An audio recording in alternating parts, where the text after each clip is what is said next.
karena sesuai dengan topik malam ini juga, teman-teman di sini kan pengen dapat penghasilan dari konten. Nah, ini adalah 5 cara ya yang biasanya dilakukan untuk dapat penghasilan dari konten kita. Yang pertama itu adalah monetize dari platform. Ini cukup basic ya. Mungkin teman-teman di sini juga udah tahu dari YouTube kita upload video maka bisa monetize. Dan yang kedua itu adalah endorse atau paid promote. Tapi aku pengen highlight di sini kalau teman-teman mengandalkan dua cara ini sebenarnya itu bukan cara yang sustain atau cara yang bisa bertahan lama. Karena hampir semua kreator yang aku temuin di ranah ini, pada akhirnya mereka akan punya bisnis sendiri, akan punya produk sendiri. Karena keduanya itu sangat bergantung sama platform. One day, algoritma YouTube berubah. Suatu saat, algoritma IG berubah. Tiba-tiba kamu kehilangan semua endorsement, paid promote, kehilangan monetize dari platform. Nah, itu gimana? Nah, karena itulah dari aku pribadi, aku saranin teman-teman di sini yang pengen bikin konten, ada baiknya untuk kedepannya kita juga mulai bangun bisnis dari sosmed. Kenapa?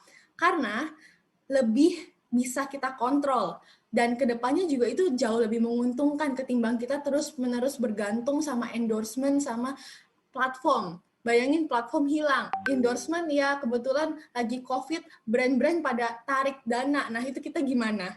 Nah karena itu saranku pribadi, yaitu coba cara yang ketiga ini produk digital atau fisik, dan yang keempat adalah paling gampang buka jasa. Setidaknya mau itu kita bikin konten bidang apapun, begitu kita udah punya skill bikin konten, setidaknya ya kita udah bisa bikin jasa buat bantuin orang bikin konten. Kayak entah itu kita jadi sosmed manager, bantuin dia bikin konten, segala macem. Nah kalau kita punya skill yang spesifik, misalnya kita bisa desain, kita bisa ngelukis, kita bisa misalnya bikinin lagu, nah itu lebih mantap lagi.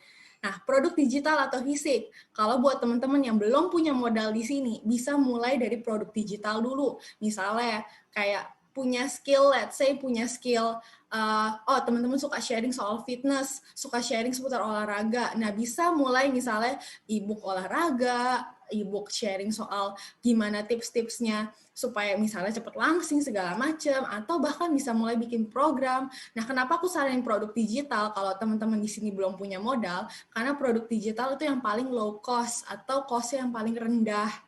Kalau seandainya teman-teman mau produk fisik juga nggak apa-apa, tapi saran aku mau produk apapun yang nanti ke depannya pengen kamu coba, pastiin kamu tes market dulu, open dulu, pre-order lah, atau setidaknya tanyain dulu kalau aku jual produk ini orang-orang tuh tertarik atau enggak. Dan nanti, ini ya trik yang aku lakukan, dari setiap konten yang kita bikin, pastinya semakin kita bikin konten, itu kita akan semakin kenal market kita.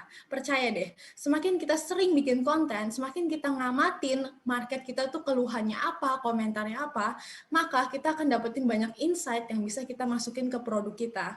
Ini juga yang aku lakukan, kayak aku nggak langsung terjun bikin produk dulu, tapi aku bikin konten dulu buat memahami market, baru setelah itu aku launch ketika followernya udah ada, marketnya udah ada, dan ada demand-nya, ada permintaannya. Nah, teman-teman di sini juga bisa ngelakuin hal yang sama kalau belum punya produk.